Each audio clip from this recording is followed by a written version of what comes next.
को प्रदान करते हैं, हमें उन्नति मिलती है, प्रोग्रेस होता है, हमारे संस्कार ही सब कुछ है। आपको बताया था व्रतम यत्नेन संरक्षित वित्तम एति याति च, यानी जो आपका कैरेक्टर है, जो आपका चरित्र है, उसकी सुरक्षा आपको हमेशा प्रयत्नपूर्वक करनी चाहिए।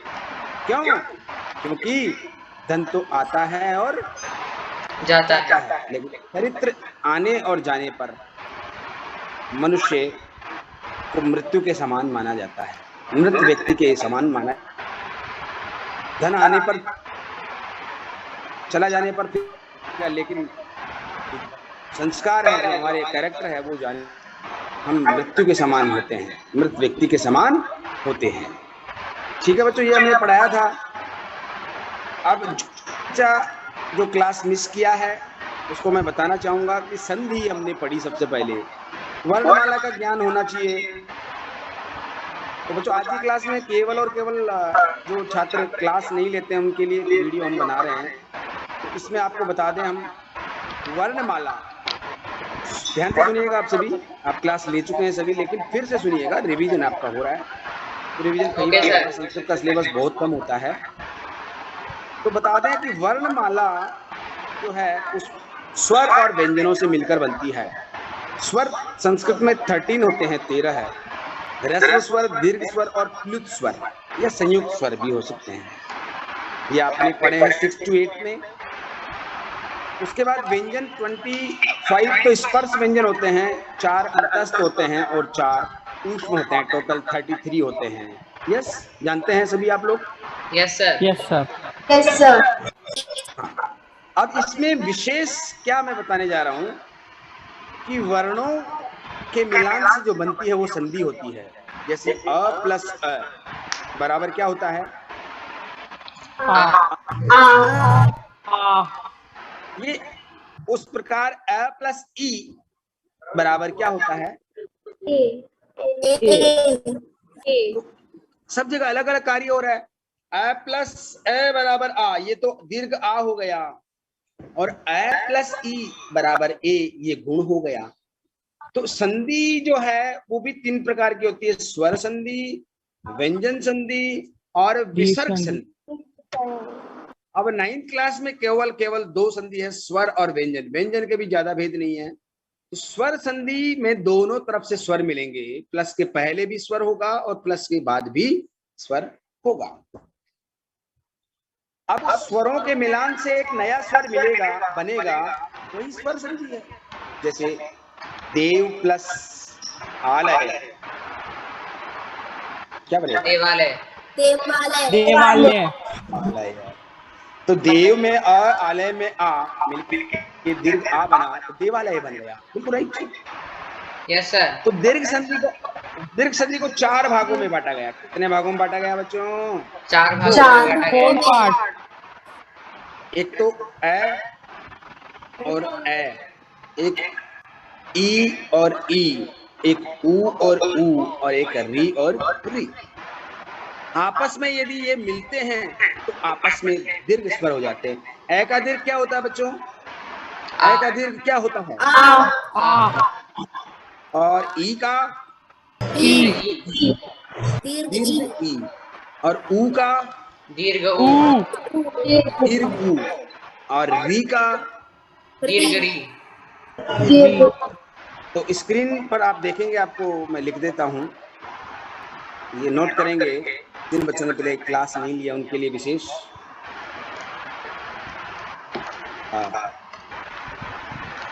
प्लस प्लस आ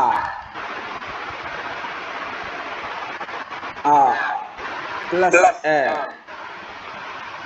आ प्लस आ। इसको भी हम परीक्षा मतलब आपके उदाहरण के रूप में कैसे भी आ सकता है। ए और ए मिलके भी क्या बनेगा बच्चों?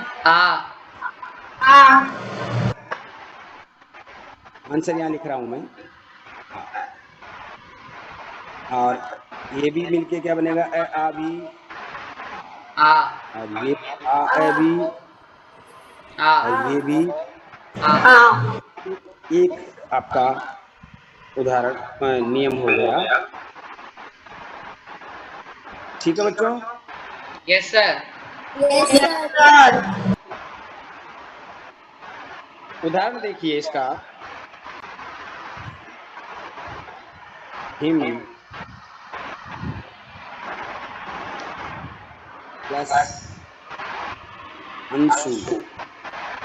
हिमांशु। मैं में अस्वर है और अंशु में भी अस्वर है, मिलके क्या बनेगा बच्चों? आ। तो आंसर क्या होगा? हिमांशु।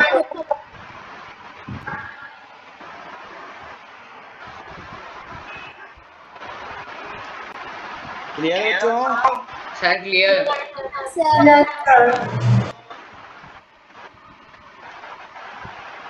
सभी ने नोट कर लिया? Yes sir.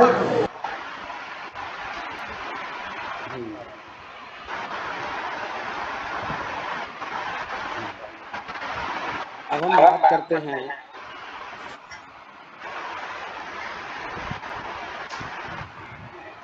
शिक्षा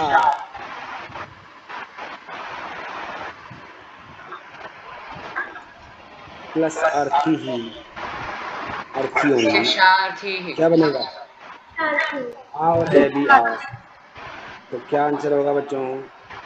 शिक्षार्थी। शिक्षार्थी। समझ में आ गया बच्चों? ए आ का यस सर आ गया। यस सर आ गया। अब ई का देखिए, बहुत अच्छी क्लास है वैसे, एक बार में समझ में आ जाता है, बहुत अच्छी क्लास है। मुनि प्लस इंद्र है, मुनींद्र। यहाँ आपने देखा नी में ह्रस्व ई है, इंद्र में ह्रस्व ई है, और मिल करके क्या बन गया? मुनींद्र। आंसर आया नींद्र। क्या आया? मुनींद्र। इंद्र है, बिल्कुल राइट।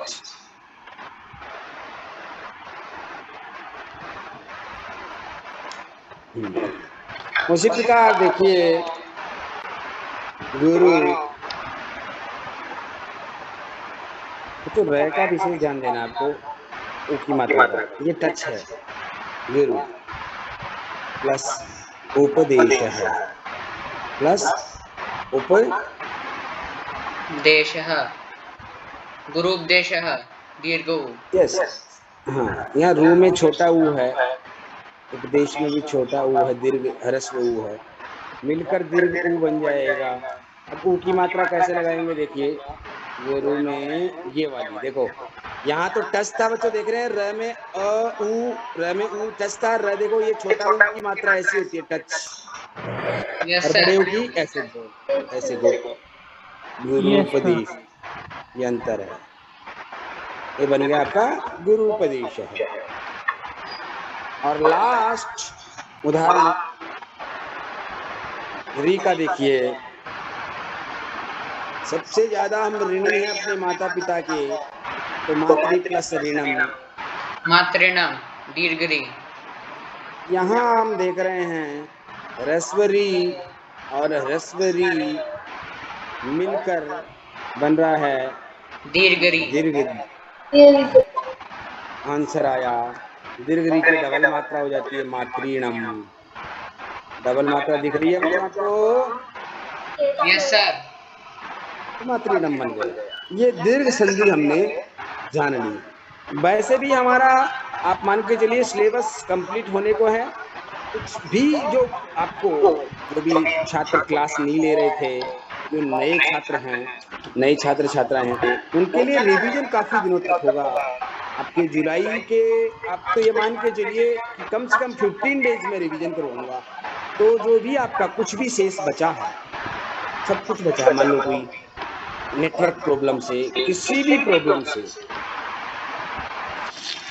आप लोगों ने क्लास नहीं अटेंड की होगी,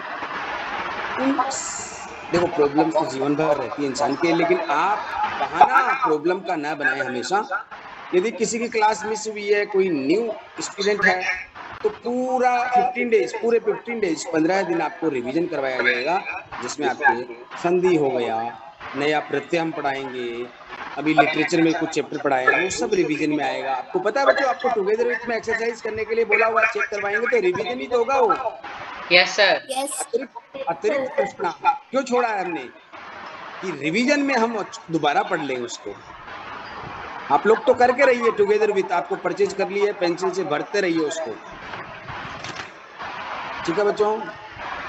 यस सर। तो ऐसे संधि का रिवीजन हम करेंगे फिर से, जो जो हमने पढ़ा है, जो जो सिलेबस में है, जो एग्जाम में आना है, वो कम से कम दोबारा पढ़ेंगे एक बार अच्छे से। तो उसके लिए आप निश्चिंत रहें, लेकिन क्लास रेगुलर लें। अभी हम कहाँ थे, क्या पढ़ रहे थे, आपको पता है लास्ट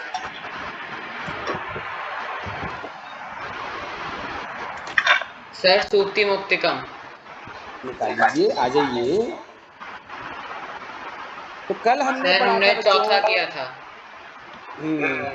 कि नदियां स्वयं अपना जल नहीं पीती हैं, फल अपने स्वयं, वृक्ष अपने फल नहीं खाता है, और जो बादल हैं वो फसल को नहीं खाते हैं, और जो परोपकारी व्यक्ति होते हैं, जो सज्जन लोग होते हैं, दूसरों का उपकार करने वाले होते हैं, उनकी सारी संपत्ति दूसरों के लिए उपकार के लिए होती है। ये हमने जाना था कल लास्ट श्लोक में। Yes sir. Yes sir. अब अगला श्लोक विशेष ध्यान देने वाली बात, बहुत अच्छा श्लोक है, बहुत अच्छा श्लोक है। गुणेश्वेव का संधि विच्छेद बताइए आप लोग। गुणेश्वेव, गुणेशु प्लस एव। यण संधि है। कौन संधि है बच्चों? यण संधि।